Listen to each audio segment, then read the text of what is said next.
नमस्ते दोस्तों, study to score welcome to you all. The wait is over now. वर्ग 2 का एग्ज़ाम नोटिफिकेशन टेंटेटिव डेट आ गया है, जो कि अगस्त में है। आपको पता लगा होगा। अगर आपको नहीं पता है तो मैंने इसका स्क्रीनशॉट टेलीग्राम पे शेयर कर दिया है, आप वहाँ जाके देख सकते हैं। टेलीग्राम पे स्टडी टू स्कोर नाम से ही है। आप चैनल को ज़रूर ज्वाइन कीजिएगा।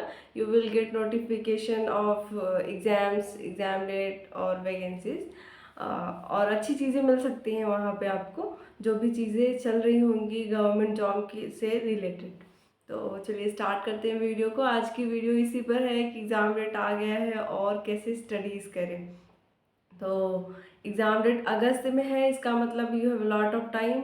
इतना टाइम है कि आप अपने सिलेबस को मल्टीपल टाइम रिवीजन कर सकते हैं अगर आप नहीं पढ़े हैं तो। जैसे मैंने साइंस बहुत अच्छे से कभी प्रिपेयर नहीं किया है। थोड़ा सा कभी स्टार्ट किया है तो 2-3 चैप्टर पढ़ने के बाद वो मन ही नहीं करता था तो बंद कर दिया, कुछ और पढ़ने लगी।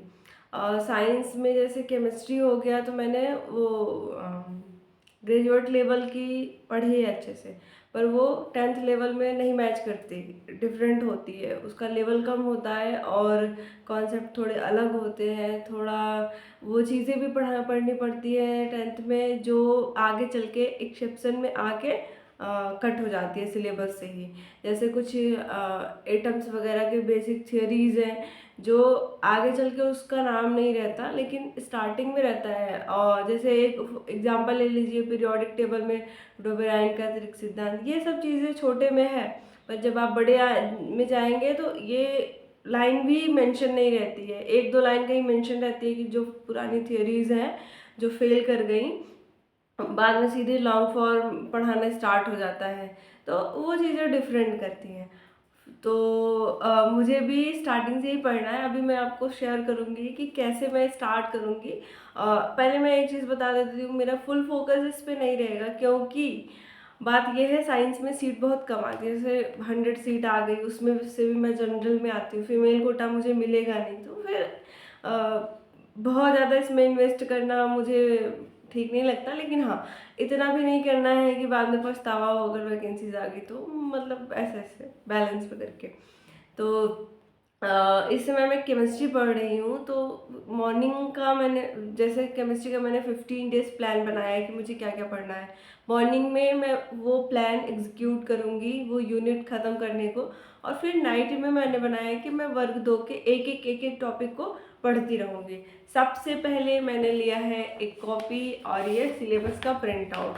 ये सिलेबस ओल्ड है और एक ब्लैंक पेपर, इस पर मैं शेड्यूल बनाऊँगी कि कितने दिन में क्या क्या पढ़ना है। और जैसे अगस्त में एग्ज़ाम है, अभी चल रहा है आपका अप्रैल, मई, जून, जुलाई, तो इतने महीनों में, मतलब अगस्त को आप छोड़ दीजिए, मान लीजिए स्टार्टिंग अगस्त में हो जाता है तो एंड अगस्त में होगा तो आपके पास फिर से 2 बार रिवीजन करने का समय रहेगा, पर स्टार्टिंग अगस्त में हो जाएगा तो रिवीजन का टाइम नहीं रहेगा।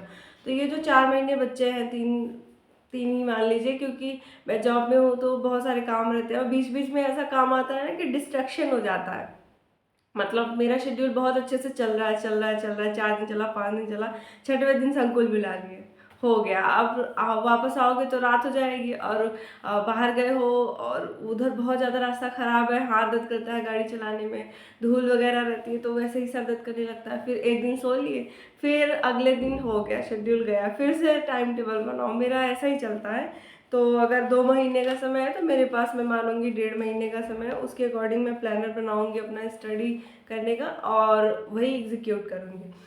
ये हो गया कि आप कैसे डिसाइड करते हैं। मेरा तो वैसे सिलेबस, अगर मैं बहुत अच्छे से जब पढ़ती थी पहले, मतलब जब मेरे पास जॉब नहीं थी, मैं प्योर स्टूडेंट थी, तब मेरा जो ये वाला सिलेबस रहता था ऐसा, मतलब जितना लेंदी ये है, उसको मैं 15 डेज में ख़त्म करती थी। तो अभी मेरा टारगेट रहेगा 20 to 30 डेज में हो जाए ख़त्म।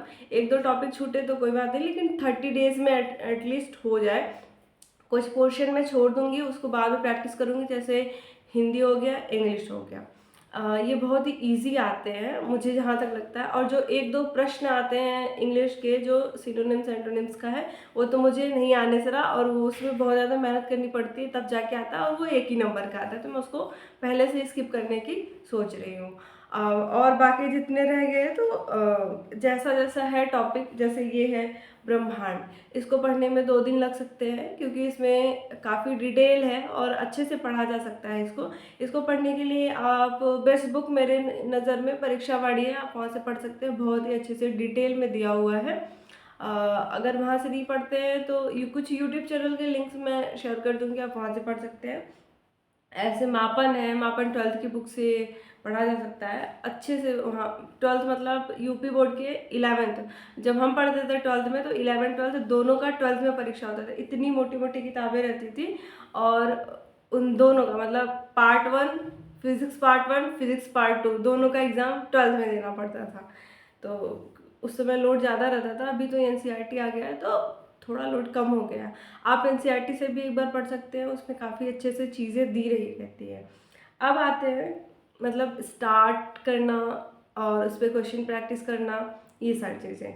सबसे पहले आप चैप्टर पढ़िए, जैसे आपने पढ़ा है ब्रह्मांड, उसके बाद आप या तो मैंने जो बुक बताई है उससे पढ़ सकते हैं या तो आप यूट्यूब चैनल से पढ़ सकते हैं। आपको कोई अदर सब्जेक्ट है तो भी ये सेम रूटीन फॉलो कर सकते हैं, you will get lots of marks मतलब आपको इंक्रीज दिखेगा। फिर पहले आप चैप्टर पढ़िए, उसके बाद एक अगर यूट्यूब से पढ़ रहे हैं तो कम से कम 2 लोग से पढ़िए।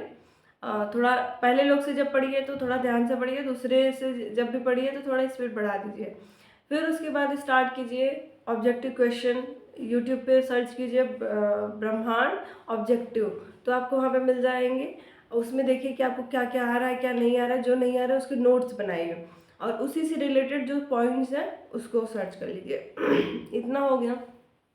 और इसके बाद अब आप अपनी ओल्ड क्वेश्चन पेपर पे आ जाइए, देखिए कि इस टॉपिक से कौन कौन से क्वेश्चन पूछे गए हैं। आप 2-3 शिफ्ट के पेपर उठा लीजिए और देखिए कि उस सेम टॉपिक से क्या क्या क्वेश्चन पूछे गए थे और वहाँ पे नोट डाउन कर लीजिए। ये आपको बहुत हेल्प करेगा, हमेशा आपको याद रहेगा कि ये चीज़ें पूछी गई थी तो मुझे ऐसे ऐसे ऐसे ऐसे पढ़ना है। और बहुत ज़रूरी चीज़ है कि आपके पेपर में क्या आया था। अब ब्रह्मांड तो बहुत बड़ा सा चैप्टर है, उसमें बहुत डिटेल भी है और बहुत लाइट भी है। कक्षा 8 से निकल जाइए पढ़ के तो लाइट है, और क्लास 12th के सिलेबस का पढ़ लीजिए। परीक्षा वाले जैसे है ना, वो पीसीएस वाले पढ़ते हैं तो वहाँ पे बहुत ज़्यादा हैवी सिलेबस है, उसका लेंदी है। तो आपको क्या पढ़ना है ये आपका सिलेबस, आपका एग्ज़ाम पैटर्न डिसाइड करता है। वर्ग 2 में बहुत ज़्यादा टफ नहीं आता लेकिन बहुत ज़्यादा ईजी भी नहीं रहता। तो वो जो मिड वाला पोर्शन होता है ना, इम्पोर्टेंट चीज़ें आपको वो पढ़नी है। तो पढ़िए अच्छे से। अगर आपका साइंस सब्जेक्ट है तो मैं कुछ जो पढ़ती रहूँगी शेयर करती रहूँगी, और आपका अदर सब्जेक्ट है तो इस तरीके से आप पढ़ते रहिए। वैसे अब मैं डेली नहीं मतलब वीक में 1 या 2 वीडियोस अपलोड करने की कोशिश करूँगी, और जो जो पढ़ी रहूँगी वो शेयर करूँगी ताकि ताकि मेरे साथ आपको भी थोड़ा मोटिवेशन फील हो और मुझे भी फील हो। जब मैं कुछ अपलोड करती हूँ, कोई पूछता है मैम आपने कितना पढ़ा, तो मुझे लगता है कि अच्छा ये कल पूछे, मुझे थोड़ा सा आज पढ़ लेना चाहिए। ऐसे थोड़ा सा मोटिवेशन फैक्टर काम करता है मेरे साथ भी, और शायद मुझे पढ़ता हुआ देख के आप भी मोटिवेट होकर पढ़ते होंगे। तो I will try to be continue on this platform. मैं वादा नहीं कर सकती क्योंकि मैं बहुत ही इरेगुलर हूँ। मुझे कोई भी चीज़ कंटिन्यू करना बोझ सा लगता है, तो मेरा जब मन करता है मैं तब आती हूँ, जब मन करता है तब कुछ दिन के लिए गायब हो जाती हूँ। वो आपको अगर कंटिन्यू मेरी वीडियोस देखते हैं, पहले से ही फॉलोअर हैं, तो फिर जानते होंगे कि मैं वीडियोस किस आधार पे अपलोड करती हूँ। जब मन किया अपलोड कर दिया। बस यही था बताने को कि आपका अगस्त में परीक्षा होगा तो उस हिसाब से जून तक में सिलेबस आपका 2-3 बार हो जाना चाहिए। और मैं साथ में केमिस्ट्री भी पढ़ूंगी, तो मैं ऐसा करूंगी कि एक वीक जब होगा या 4-5 दिन होंगे तो मैं एक वीडियो बनाऊंगी कि मैंने इतने से इतने दिन में क्या क्या पढ़ा, कैसे पढ़ा और उसके स्कोर में मेरे कहाँ तक जा रहे हैं। बस ठीक है, bye bye, have a good day. अच्छे से तैयारी कीजिए, एक बार जान लीजिए मौके बार बार नहीं आते। आप देखते हैं कितने दिन में वैकेंसीज आती है, कितना लेट नोटिफिकेशन, एग्ज़ाम, फिर ज्वाइनिंग कितना लेट। तो एक भी मौका अपने हाथ से नहीं जाने दीजिए क्योंकि बहुत कम मौके मिलते हैं। और यकीन मानिए जॉब के बाद ज़िंदगी बहुत चेंज हो जाती है। और मतलब आपके विचारों के, आपके बातों के, आपके शब्दों के, मायने अलग हो जाते हैं लोगों के बीच। आप जब बैठते हैं बोलते हैं तो उन बातों की वैल्यूज़ अलग हो जाती है। आपके थॉट प्रोसेस को लोग कंसीडर करने लगते हैं कि आप क्या सोचते हैं, आपसे राय विचार लिया जाने लगता है। और मेन बात यह है कि आपके जब बैंक में पैसा होता है अकाउंट में और वो अपना पैसा होता है ना, तो फिर वो अलग ही चीज़ होती है। मैं एटीट्यूड की बात नहीं कर रही हूँ कि आप अब किसी से बोलो ये मत, नहीं, सिंप्लिसिटी वैसे ही रखो जैसे आपके पास ज़ीरो पैसे थे, उसके बाद एक लगा, फिर चाहे जितने ज़ीरो लगे वैसे ही रहो जैसे आप थे। लेकिन फिर थोड़े चेंजेस आ जाते हैं, मतलब आप जब अब आप मांगने वालों में से नहीं देने वालों में से आते हैं, तो ये थोड़े चेंजेस आते हैं। और एक उम्र के बाद आपको अपनी रिस्पॉन्सिबिलिटी खुद उठानी चाहिए। तो इस रिस्पॉन्सिबिलिटी मतलब आपके जो भी कपड़े हैं, खाने हैं, आपके आने जाने का जो भी खर्च है वो आपको खुद उठाना चाहिए। एज ए ह्यूमन ये आपकी पहली रिस्पॉन्सिबिलिटी है कि आप अपने लिए रिस्पॉन्सिबल हो जाए। तो ये आपके लिए अच्छा मौका है, पढ़िए और फिर जॉब करिए, बहुत अच्छे से बच्चों के साथ टाइम स्पेंड कीजिए, अपनी लाइफ अच्छे से जी लीजिए, बहुत अच्छा रहता है। मतलब जब आपका पढ़ने का मन ना करे ना, तो ऐसे ही सोचा करिए कि लाइफ कितनी अच्छी हो जाती है जॉब के बाद।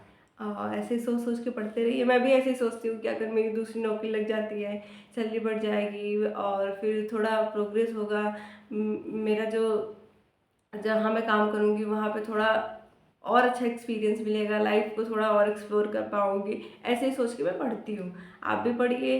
Bye bye, have a good day. और आपको कुछ पूछना हो यहाँ से रिलेटेड, अगर आप मध्य प्रदेश से हैं तो आप यहाँ के बारे में बहुत सारी चीज़ें जानते होंगे, जो नहीं जानते होंगे वो पूछ लीजिए। अगर आप उत्तर प्रदेश से हैं और मुझे देख रहे हैं, मेरी ऑडियंस जो है वो मध्य प्रदेश की ज़्यादा है, पर कुछ उत्तर प्रदेश और कुछ मैं देखती हूँ तो झारखंड से भी है और बिहार से भी है। अगर आप यहाँ के बारे में कुछ और चीज़ जानना चाहते हैं तो वो कमेंट कर दीजिएगा, मैं यहाँ के एग्ज़ाम्स के बारे में एक वीडियो बना के अपलोड कर दूँगी, आपके जैसे भी क्वेश्चन रहेंगे उसके according. Bye bye, have a good day.